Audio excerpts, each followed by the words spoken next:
Bonjour à tous. Je vous invite à ouvrir vos Bibles pour ceux qui ont la version du Summer, page 969, et pour les personnes qui ont leur propre Bible, Luc, chapitre 8, versets 22 à 58.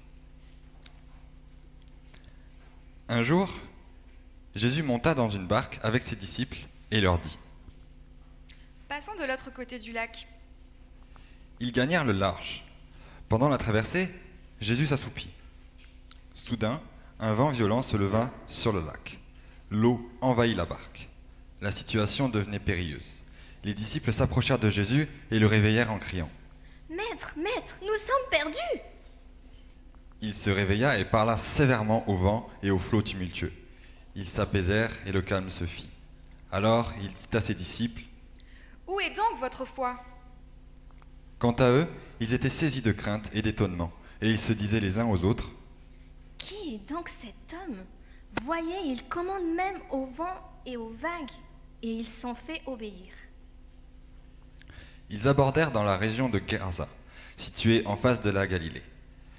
Au moment où Jésus mettait pied à terre, un homme de la ville, qui avait plusieurs démons en lui, vint à sa rencontre. Depuis longtemps déjà, il ne portait plus de vêtements et demeurait, non dans une maison, mais au milieu des tombeaux. Quand il vit Jésus, il se jeta à ses pieds en criant de toutes ses forces : « Que me veux-tu, Jésus, Fils de Dieu très haut ? Je t'en supplie, ne me tourmente pas. » Il parlait ainsi parce que Jésus commandait à l'esprit mauvais de sortir de cet homme. En effet, bien des fois, l'esprit s'était emparé de lui. On l'avait alors lié avec des chaînes et on lui avait mis les fers aux pieds pour le contenir. Mais il cassait tous ses liens et le démon l'entraînait dans les lieux déserts. Jésus lui demanda : « Quel est ton nom ?» ?»« Légion. » répondit-il, car une multitude de démons était entrée en lui. Ces démons supplièrent Jésus de ne pas leur ordonner d'aller dans l'abîme. Or, près de là, un important troupeau de porcs était en train de paître sur la montagne. Les démons supplièrent Jésus de leur permettre d'entrer dans ces porcs, et il le leur permit. Les démons sortirent donc de l'homme et entrèrent dans les porcs. Aussitôt, le troupeau s'élança du haut de la pente et se précipita dans le lac, où il se noya. Quand les gardiens du troupeau virent ce qui était arrivé, ils s'enfuirent et allèrent raconter la chose dans la ville et dans les fermes. Les gens vinrent se rendre compte de ce qui s'était passé. Ils arrivèrent auprès de Jésus et trouvèrent assis à ses pieds l'homme dont les démons étaient sortis. Il était habillé et tout à fait sain d'esprit. Alors, la crainte s'empara d'eux. Ceux qui avaient assisté à la scène leur rapportèrent comment cet homme, qui était sous l'emprise des démons, avait été délivré. Là-dessus, toute la population du territoire des Géraséniens, saisie d'une grande crainte, demanda à Jésus de partir de chez eux. Il remonta donc dans la barque et repartit.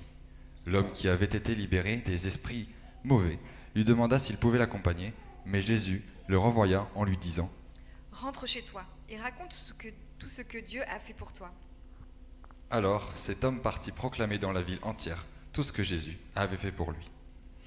À son retour en Galilée, Jésus fut accueilli par la foule, car tous l'attendaient.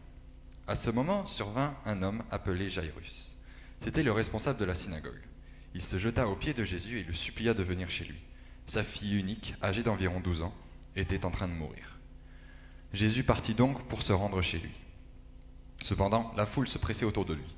Il y avait là une femme atteinte d'hémorragie depuis 12 ans et qui avait dépensé tout son bien chez les médecins sans que personne ait pu la guérir. Elle s'approcha de Jésus par derrière et toucha la frange de son vêtement. Aussitôt, son hémorragie cessa. « Qui m'a touché ?» demanda Jésus. Comme tous s'en défendaient, Pierre lui dit : « Voyons, maître, la foule t'entoure et te presse de tous côtés. » Mais il répondit : « Quelqu'un m'a touché. J'ai senti qu'une force sortait de moi. » En voyant que son geste n'était pas passé inaperçu, la femme s'avança toute tremblante, se jeta aux pieds de Jésus et expliqua devant tout le monde pour quelle raison elle l'avait touché et comment elle avait été instantanément guérie. Jésus lui dit : « Ma fille, parce que tu as cru en moi, tu as été guérie. Va en paix. » Il parlait encore quand quelqu'un arriva de chez le responsable de la synagogue et lui dit : « Ta fille vient de mourir. N'importune plus le maître. » En entendant cela, Jésus dit à Jairus : « Ne crains pas, crois seulement. Ta fille guérira. » Une fois arrivé à la maison, il ne permit à personne d'entrer avec lui, sauf à Pierre, Jean et Jacques, ainsi qu'au père et à la mère de l'enfant. Ce n'était partout que pleurs et lamentations. Jésus dit : « Ne pleurez pas, elle n'est pas morte, elle est seulement endormie. » Les gens se moquaient de lui car ils savaient qu'elle était morte. Alors Jésus prit la main de la fillette et dit d'une voix forte, « Mon enfant, lève-toi. » Elle revint à la vie et se mit aussitôt debout. Alors Jésus ordonna de lui donner à manger. Les parents de la jeune fille étaient stupéfaits, mais Jésus leur recommanda de ne dire à personne ce qui s'était passé. Merci à mes frères et sœurs qui m'ont un peu soulagé de la lecture ce matin, de ce long mais beau texte que nous allons regarder ensemble. Un territoire occupé par l'ennemi. Voilà ce qu'est le monde. C'est ce qu'affirme un auteur chrétien du nom de Philippe Yancey. Un territoire occupé par l'ennemi. Difficile de lui donner tort quand on observe le monde avec son degré de violence, de haine, de perversion en tout genre, les escrocs qui prospèrent, les marabouts qui pullulent, la soif toujours plus grande de pouvoir et d'argent qui conduisent à opprimer les faibles. Et si on rajoute à tout ça, à ce beau tableau, les pandémies, le réchauffement climatique, sérieusement, je pense qu'il ne faudrait pas grand-chose pour que ce monde bascule totalement dans le chaos. Un chaos total. Lors du Covid, peut-être vous vous rappelez, mais je pense qu'on n'est pas passé très très loin de ce chaos total. Vous vous souvenez qu'on a même commencé à s'embrouiller avec nos amis les États-Unis pour une cargaison de masques. Avec cet avion qui devait arriver en France et qui est détourné au dernier moment par nos amis américains. Nos grandes démocraties, avec leurs belles valeurs, prêtes à se déchirer pour quelques masques. On est, c'est vrai, dans le pays des droits de l'homme, mais pourtant, dès qu'il y a une crise, c'est plutôt le chacun pour soi. Et c'est vrai que ce chaos et toutes ses conséquences nous touchent personnellement. Il affecte nos vies, que ce soit par des difficultés économiques, des situations d'insécurité, d'angoisse, des maladies, des choses de la vie qui nous rendaient heureux et qui ne seront plus jamais comme avant. La mort parfois. Ce chaos nous atteint. Voilà pourquoi cet auteur dit un territoire occupé par l'ennemi. Voilà ce qu'est le monde. Mais voici comment il continue sa phrase. La naissance du Christ constitue la grande invasion, le raid audacieux du prince des forces du mal dans le quartier général, du prince des forces du bien, dans le quartier général des forces du mal. Le jour J. Fin de la citation. C'est comme le débarquement en Normandie. Le Fils de Dieu vient en première ligne, au milieu de ce territoire occupé pour apporter une libération extraordinaire, un salut majestueux. Ce salut majestueux, il vient renverser toutes les bases fortifiées de l'ennemi, tous ses pièges les plus élaborés, toutes ses légions les plus entraînées. Rien ne résiste à ce salut. Jésus apporte un salut tellement grand qu'aucune circonstance ni aucune oppression ne peut empêcher quiconque de trouver la paix en plaçant sa foi en lui. C'est la grandeur de ce salut que nous dépeint notre passage de ce matin. Luc nous rapporte ici le témoignage de 4 situations, 4 personnes ou groupes de personnes qui ont goûté à la grandeur de ce salut. Alors nous allons regarder ces 4 situations en 2 étapes.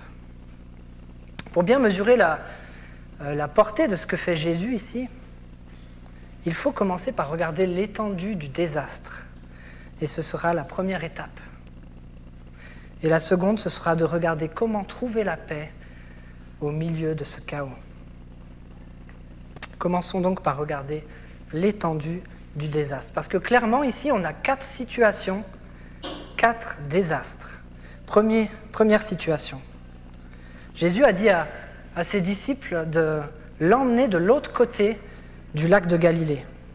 Et voilà qu'un vent violent s'abat sur la barque.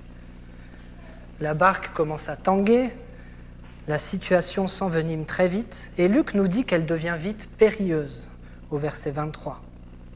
C'est sûrement le moins qu'on puisse dire, puisque les disciples eux-mêmes, dont vous savez, certains sont pourtant des pêcheurs chevronnés, qui connaissent ce lac comme leur poche, eux-mêmes pensent que leur heure a sonné.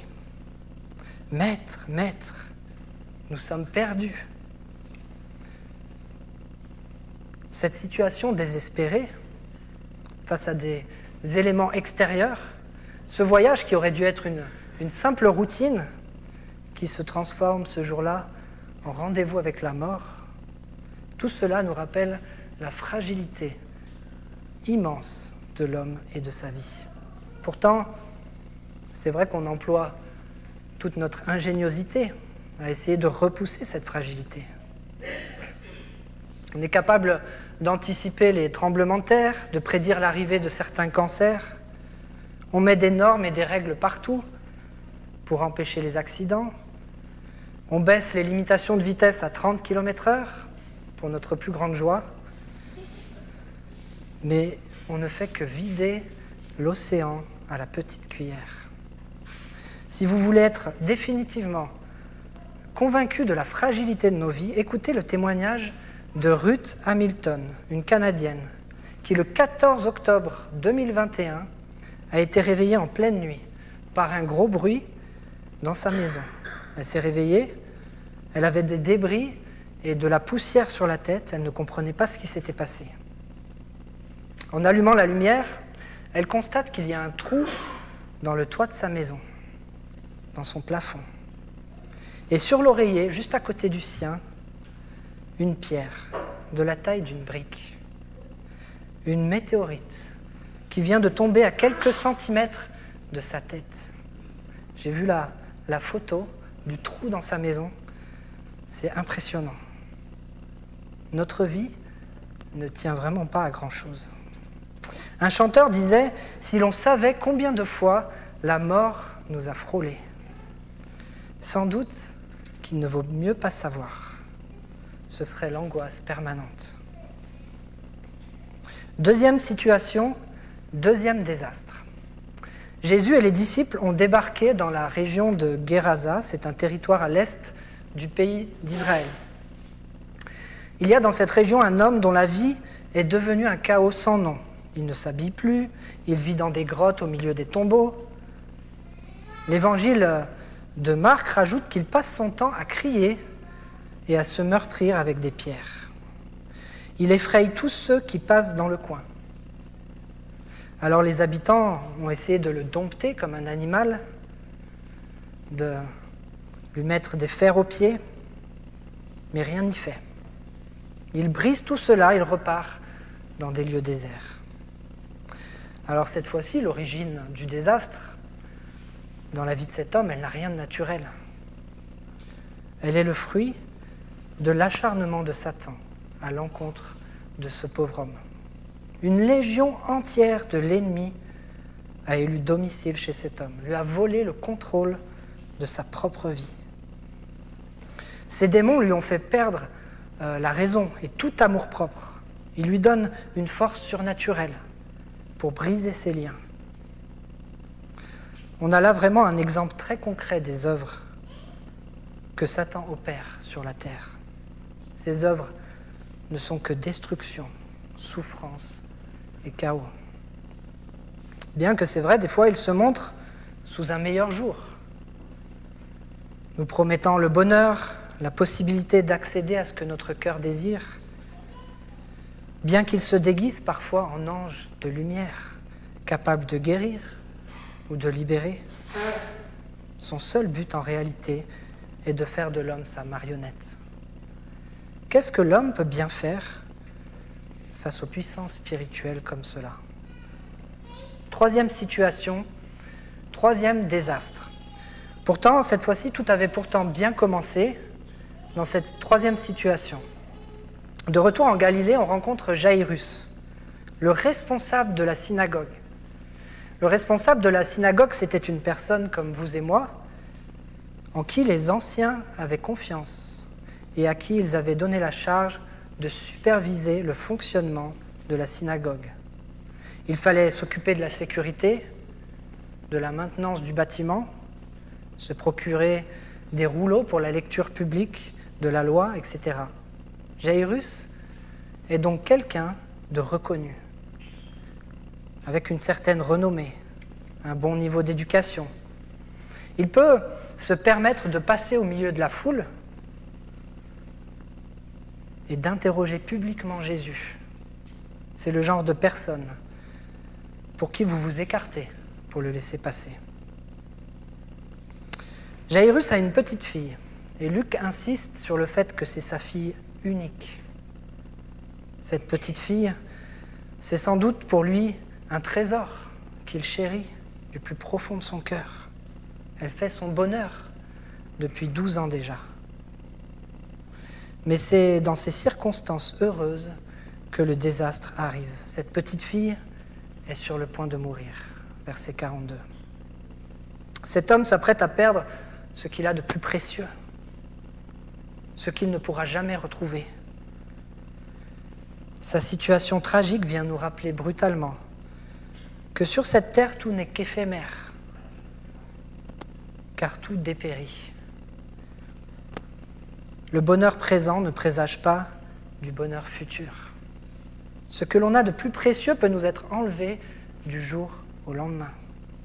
Combien d'entre nous vivent dans la nostalgie d'un bonheur passé que l'on ne retrouvera jamais?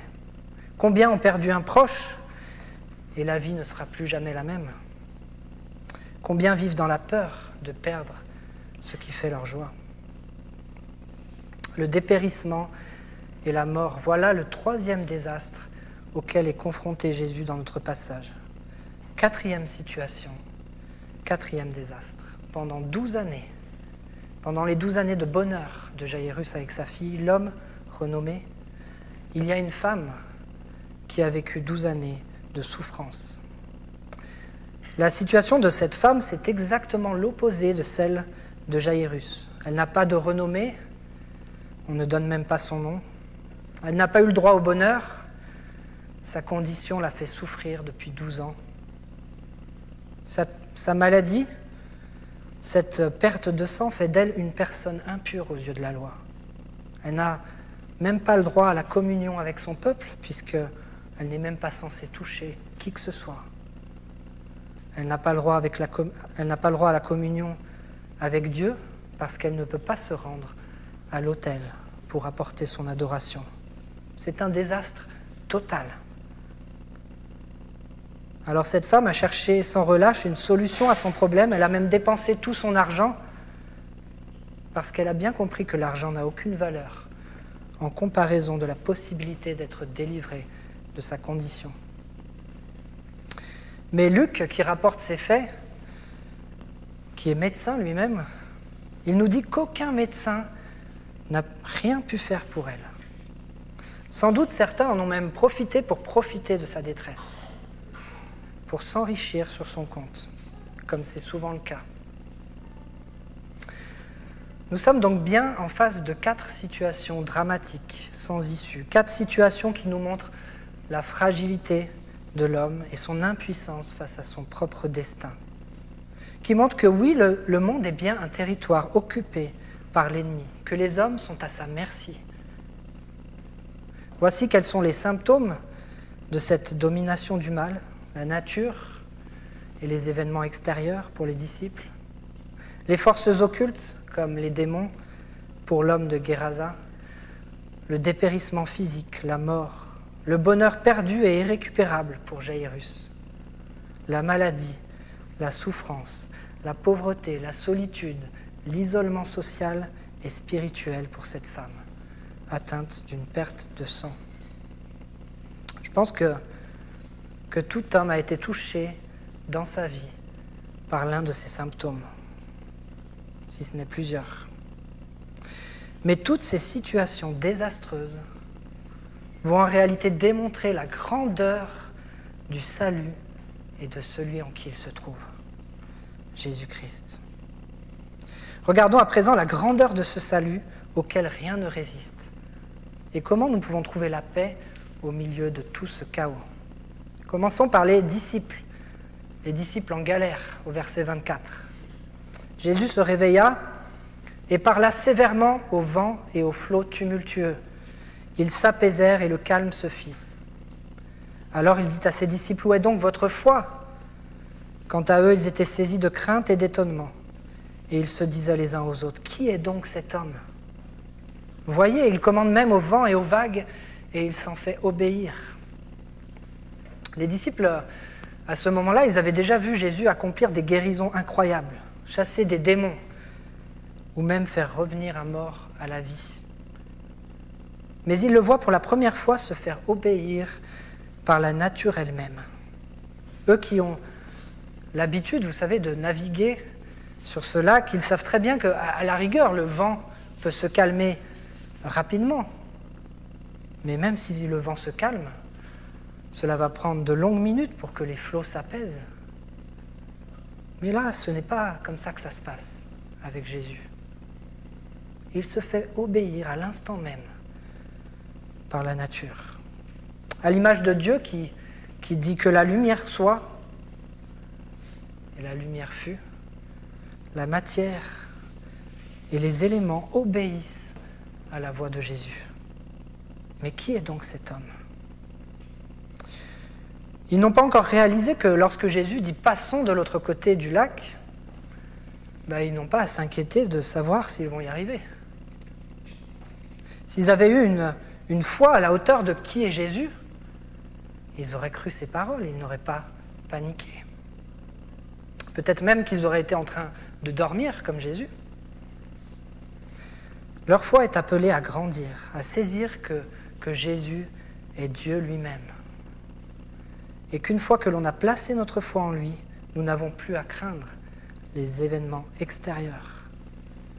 Bien sûr, les accidents peuvent toujours nous arriver. La nature est toujours plus forte que nous. Mais le salut qu'il nous offre est plus grand que tout cela. Et nous pouvons vivre en paix. On parle parfois de calme avant la tempête. Avec la foi en Jésus, on peut vivre le calme pendant la tempête. C'est la leçon à retenir ici, c'est que si notre foi est placée en Jésus, Dieu fait homme, nous pouvons vivre le calme pendant la tempête. Pierre, l'un des disciples qui était avec Jésus sur ce bateau, il va retenir la leçon. On apprend que quelques années plus tard, en Actes chapitre 12, son ami Jacques venait d'être mis à mort par Hérode et que Pierre était jeté en prison pour être le prochain à y passer. Et que fait-il, notre ami Pierre, l'impulsif, toujours le premier à agir, à prendre les choses en main? Acte 12, verset 6. La nuit qui précéda le jour où Hérode allait le faire comparaître, Pierre, lié de 2 chaînes, dormait entre 2 soldats.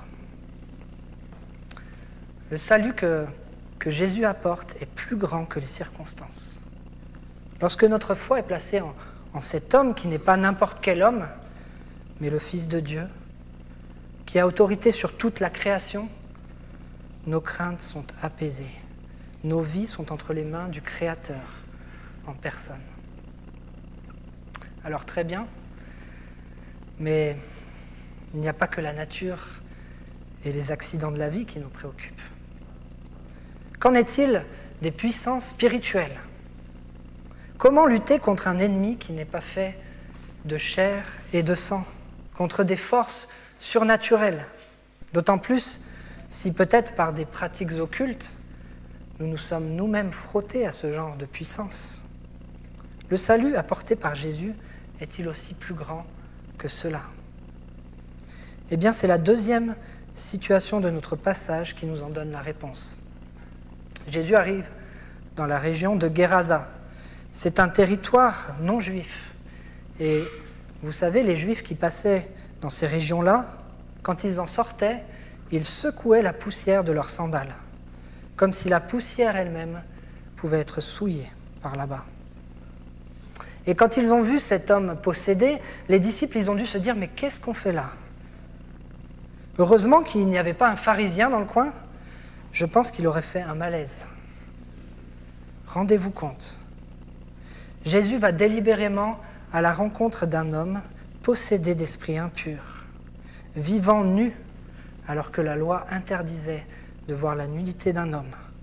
Un homme qui vivait au milieu des tombes, que le fait même de toucher vous rendait rituellement impur. Il est entouré de personnes qui élèvent des porcs, animal que la loi empêchait de manger, interdisait de manger.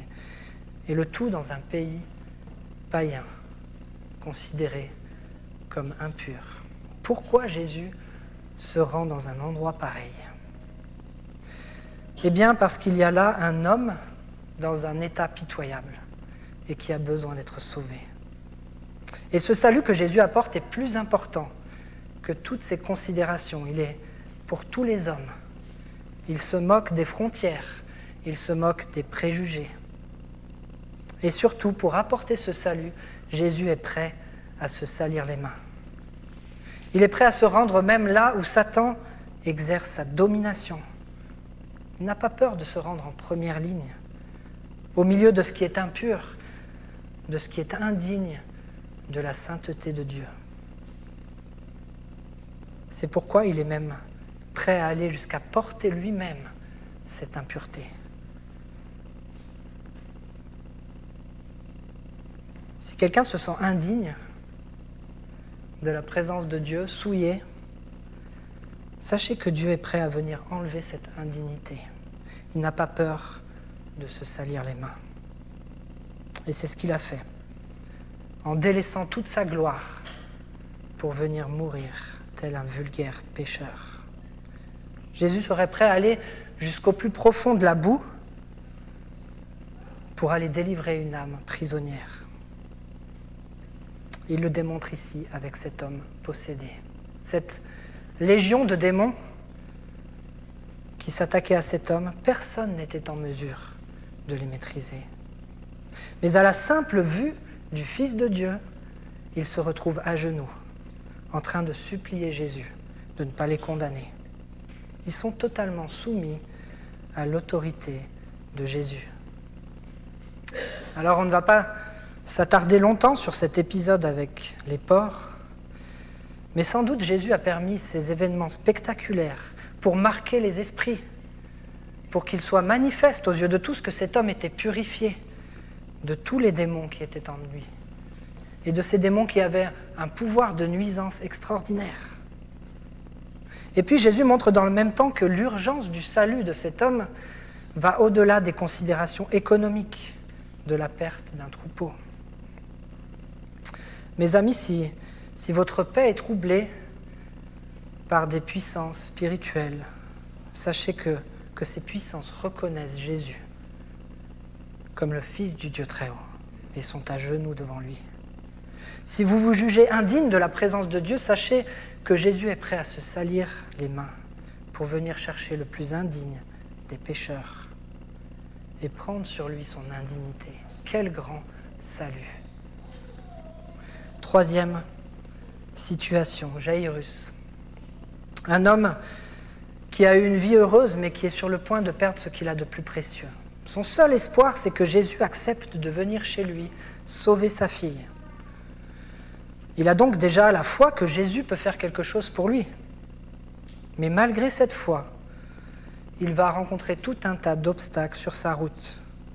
Cette foule qui presse Jésus, qui l'empêche d'aller rapidement chez lui, puis cette femme qui vient toucher Jésus et avec qui il s'attarde, et puis enfin ces hommes qui arrivent de sa maison et lui disent « Ta fille est morte, pourquoi importuner davantage le maître ?»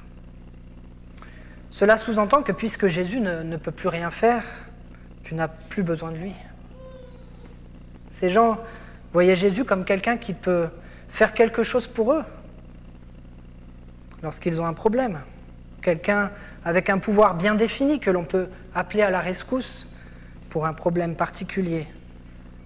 Mais lorsque c'est un problème qui ne concerne plus Jésus, pas la peine de le déranger. Laissons-le en dehors de tout ça.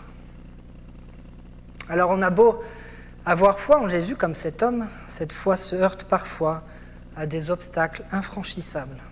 Malgré notre foi, la réalité semble encore s'empirer et rien ne va dans le bon sens. C'est par ces épreuves que Dieu nous fait réaliser que notre foi ne doit pas être placée dans ce que Jésus peut faire pour nous, mais qu'elle doit être placée en Jésus lui-même. Jésus se tourne vers Jaïrus et lui dit cette phrase tellement puissante, verset 50. « Ne crains pas, crois seulement. » De nos jours, on appelle ça une punchline, une phrase qui marque les esprits. Et c'est le cœur de ce qu'il veut apprendre à Jaïrus. Jaïrus doit détourner ses yeux de son regard des circonstances de la mort de sa fille et les fixer sur Jésus seul.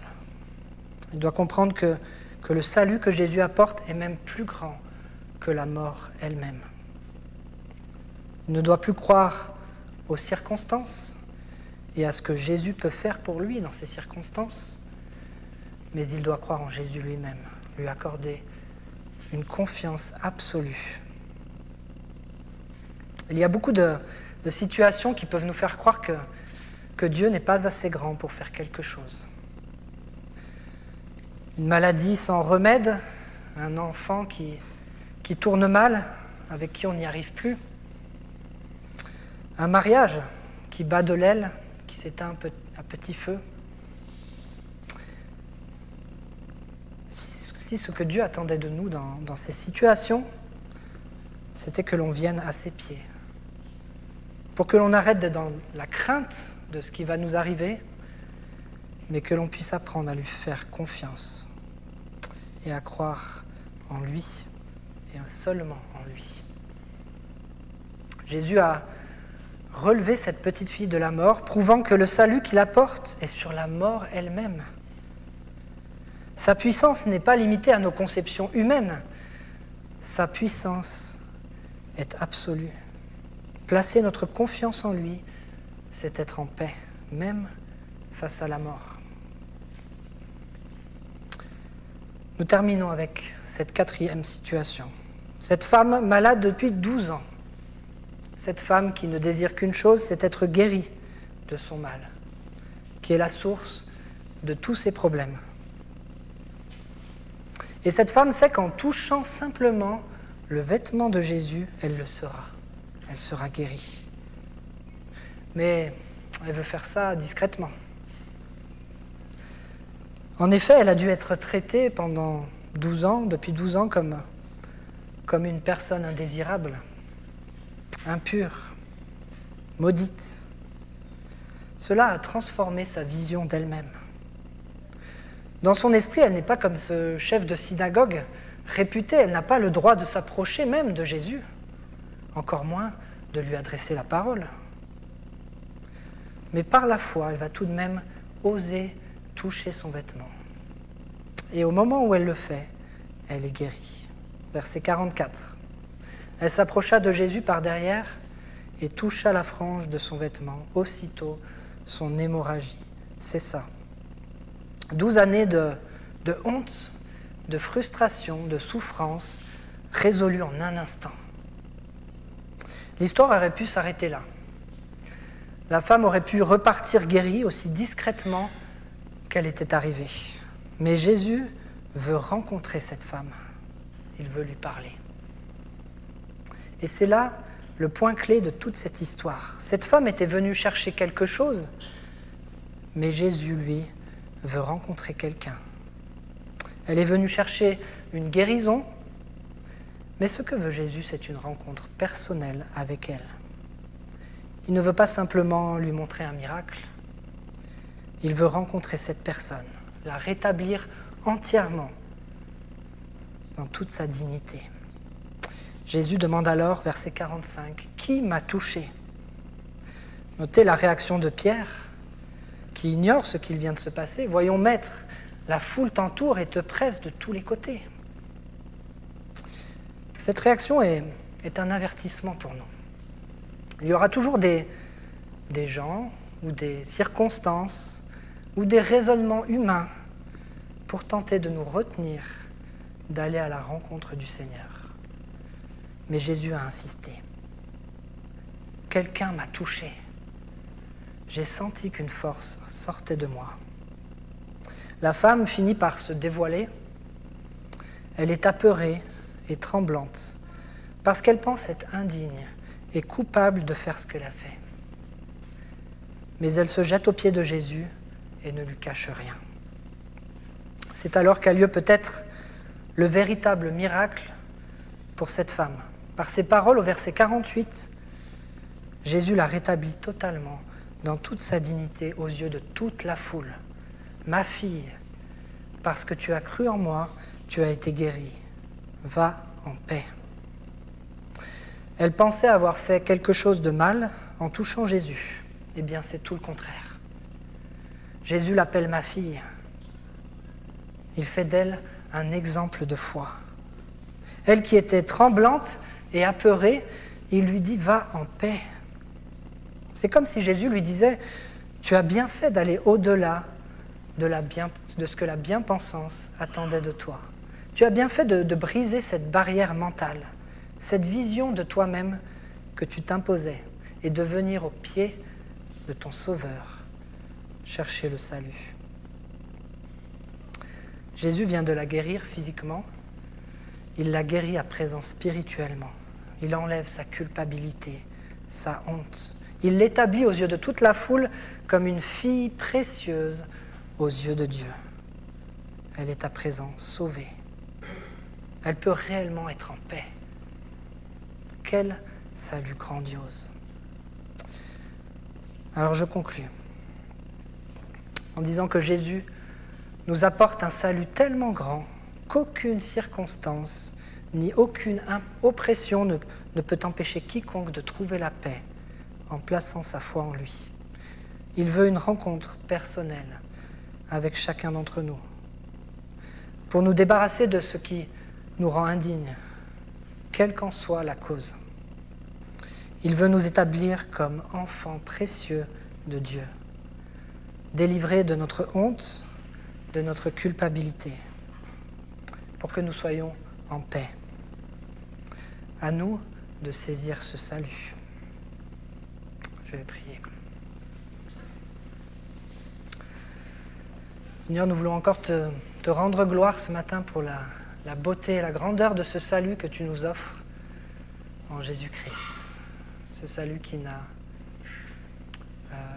ne peut trouver aucune résistance, Seigneur, si ce n'est notre propre cœur. Et nous voulons, Seigneur, véritablement nous abandonner à toi et te laisser prendre nos vies entre tes mains. Que nous puissions abandonner la crainte de toute chose, Seigneur, de ce qui nous arrive, de ce qui nous oppresse, Seigneur, et tout remettre entre tes mains, toi qui nous offres ce salut merveilleux.